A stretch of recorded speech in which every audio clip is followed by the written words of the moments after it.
मद्रास प्रांत में तिरुचिरापल्ली के पास वैष्णवों का पवित्र तीर्थ उरियूर है। 1000 वर्ष पूर्व यहाँ एक धनुर्दास नाम का पहलवान रहता था। वह अपने बल तथा अद्भुत आचरण के लिए प्रसिद्ध था। हेमांबा नाम की एक सुंदर वेश्या पर मोहित होकर उसे अपनी प्रेयसी बनाकर घर में रख लिया। उस पर वह इतना मोहित था कि जहाँ जाता उसे साथ लेकर जाता। रास्ते में स्त्री आगे आगे और उसे देखते हुए पीठ की ओर उल्टे चलता। कहीं बैठता तो उस स्त्री को सामने बैठाकर बैठता। उसका व्यवहार सबके लिए अजीब था। वह निर्लज्ज होकर स्त्री को देखना कभी नहीं छोड़ता था। दक्षिण भारत का सर्वश्रेष्ठ तीर्थ है श्रीरंग क्षेत्र। तिरुचिरापल्ली से श्रीरंगम पास ही है। वर्ष में कई बार यहाँ महोत्सव होता है। दूर दूर से लाखों यात्री आते हैं। एक बार श्री रंगनाथ का चैत्रोत्सव चल रहा था। धनुर्दास की प्रेयसी ने उत्सव देखना चाहा। धनुर्दास उसे लेकर नौकर चाकरों के साथ श्रीरंगम आ गया। गर्मी के दिन 9-10 बजे की कड़ी धूप, मार्ग में खचाखच भीड़ में स्वयं को संभालना तक कठिन था। वहाँ भी धनुर्दास एक हाथ में छाता लेकर अपनी प्रेयसी को छाया किए हुए और स्वयं धूप में पसीने से लथपथ उस स्त्री की ओर मुख करके और पीठ की ओर चल रहा था। उस मार्ग के उबड़ खाबड़ की उसे शुद्धि नहीं थी। अपने शरीर का ध्यान तक नहीं था। उन दिनों में श्री रामानुज स्वामी श्रीरंगम में ही थे। दूसरों के लिए तो धनुर्दास का यह कर्तव्य पुराना था। नए यात्री कौतूहल से देख रहे थे, पर श्री रामानुज स्वामी को उसका व्यवहार बहुत ही अजीब सा लगा। अपने शिष्य से उन्होंने पूछा, वह निर्लज्ज कौन है? परिचय पाकर शिष्य को कहा, उसे जाकर कहो कि तीसरे पैर मठ पर आकर वह मुझसे मिले। धनुर्दास ने उस शिष्य के आदेश सुना तो सन्न हो गया। वह समझ गया, आचार्य स्वामी अवश्य ही मेरी निर्लज्जता पर बिगड़े होंगे। बिगड़ने की बात ही है। सब लोग जहाँ श्रद्धा भक्ति से भगवान के दर्शन करने आए हैं, वहाँ भी मैं एक स्त्री के सौंदर्य पर मुग्ध हूँ। मठ पर जाने पर मुझे चिड़की सुननी पड़ेगी। पता नहीं आचार्य स्वामी क्या आदेश देंगे, कितना डांटेंगे। न जाऊं यह भी ठीक नहीं है, इससे उनका अपमान होगा।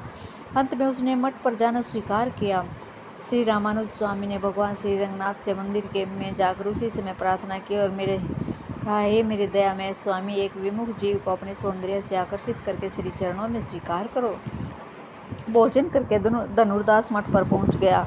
समाचार पाकर स्वामी जी ने उसे मठ के भीतर बुला लिया और उसके अद्भुत व्यवहार का कारण पूछा। बड़ी विनम्रता से हाथ जोड़कर धनुर्दास ने कहा, स्वामी, मैं उस स्त्री के सौंदर्य पर पागल हो गया हूँ। उसे देखे बिना मुझसे रहा नहीं जाता।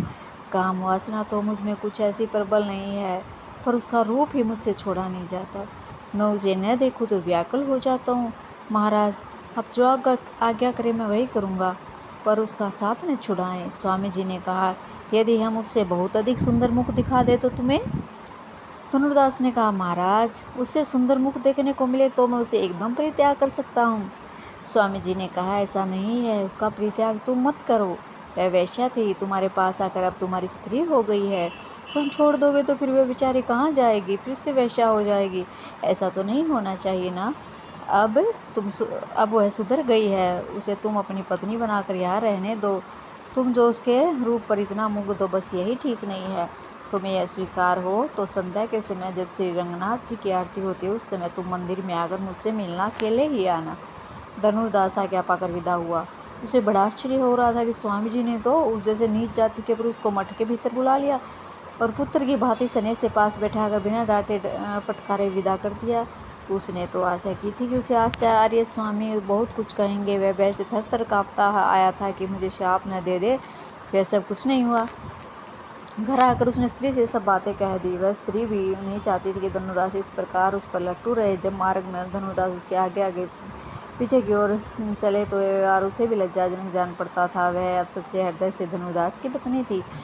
वह उसका सुधार चाहती थी, किंतु इस भय से कि धनुर्दास उसे छोड़ न दे कुछ कहती नहीं थी। उसे भी बहुत प्रसन्नता हुई और इस आशा से कि स्वामी जी धनुर्दास को कदाचित सुधार देंगे। जब संध्या का समय हुआ, धनुर्दास श्री रंगनाथ जी के मंदिर में गया तो उसे किसी ने भीतर जाने से नहीं रोका। स्वामी जी ने उसे ध्यानपूर्वक आरती के समय भगवान के दर्शन करने को कहा। धनुर्दास ने श्री रंगनाथ जी की एक झलक पाई और जब वह झांकी अदृश्य हो गई तो वह पागलों की भांति स्वामी जी के चरणों में लिपट गया। उसने फूट फूट कर रोते हुए कहा, हे स्वामी, मुझे जो आज्ञा दो मैं वही करूँगा। मुझे कहो तो मैं अपने हाथ से अपने देह की बोटी बोटी काट डालूं। पर वह त्रिभुवन मोहन मुख मुझे दिखलाओ। ऐसी कृपा करो कि वह मुख मेरे नेत्रों के सामने ही रहे। स्वामी जी के समझाने से वह घर आया। अब छतरी तो उसे बहुत ही कुरूप लगने लगी। स्वामी जी की आज्ञा से उसे पत्नी बनाने था। कुछ दिनों बाद वे दोनों श्री रामानुज स्वामी के शिष्य हो गए। दोनों का आचरण आदर्श हो गया। धनुर्दास स्वामी जी का अत्यंत विश्वस्त अनुचर हो गया। स्वामी जी कावेरी लौटते समय धनुर्दास के कंधे का सहारा लेते थे। मठ के ब्राह्मण शिष्य उसे इससे कुढ़ते थे। उनमें से एक शिष्य ने कहा, महाराज आप स्नान करके धनुर्दास का कंधा पकड़ के क्यों आते हैं, उसे क्यों छूते हैं? हम लोग तो आपकी सेवा में सदा प्रस्तुत हैं। श्री स्वामी जी ने कहा, मैं अपने हृदय के अभिमान को दूर करने के लिए ऐसा करता हूँ पुत्र। धनुर्दास का आचरण यहाँ के अनेक ब्राह्मणों से उत्तम है। आश्रम के लोग धनुर्दास से डाहा करते हैं।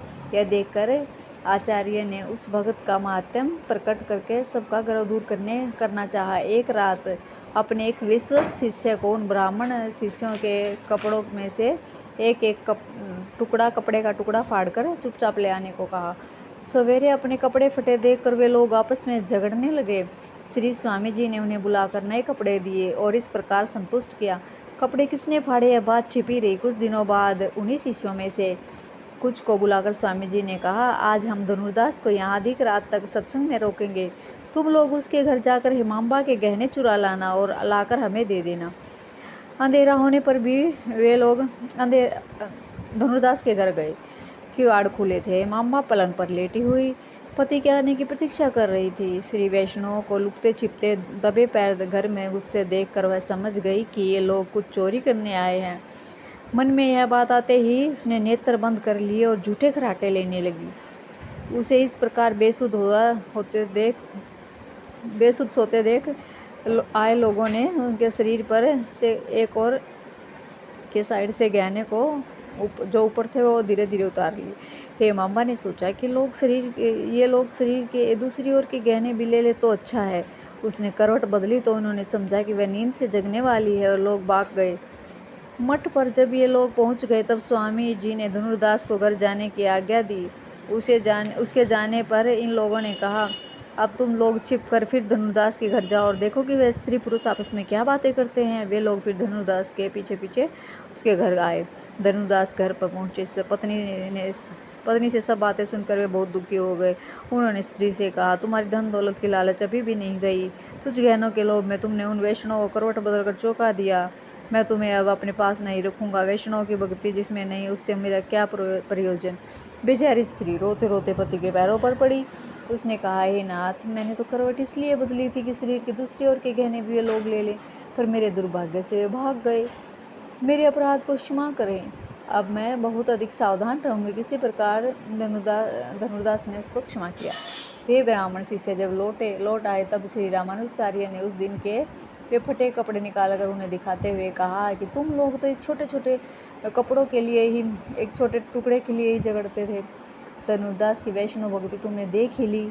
मैं इसीलिए उसका आदर करता हूँ और स्नान के बाद उसका सहारा लेकर लौटता हूँ। धनुर्दास को बुलाकर गहने लौटाते हुए उन्होंने कहा, ये गहने मैंने तुम्हें कुछ विशेष कारण से मंगवाए थे, तुम कुछ बुरा मत मानना। धनुर्दास आचार्य स्वामी के चरणों में गिर पड़ा। उसने कहा, प्रभु, मैं तो आपका दास हूँ। मेरा शरीर और जो कुछ भी है वो सब आप ही का तो है।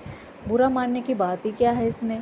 हेमांबा भी ऐसे भगत का साथ पाकर तर गई। आज भी धनुर्दास का नाम श्री वैष्णव बड़े सम्मान से लेते हैं।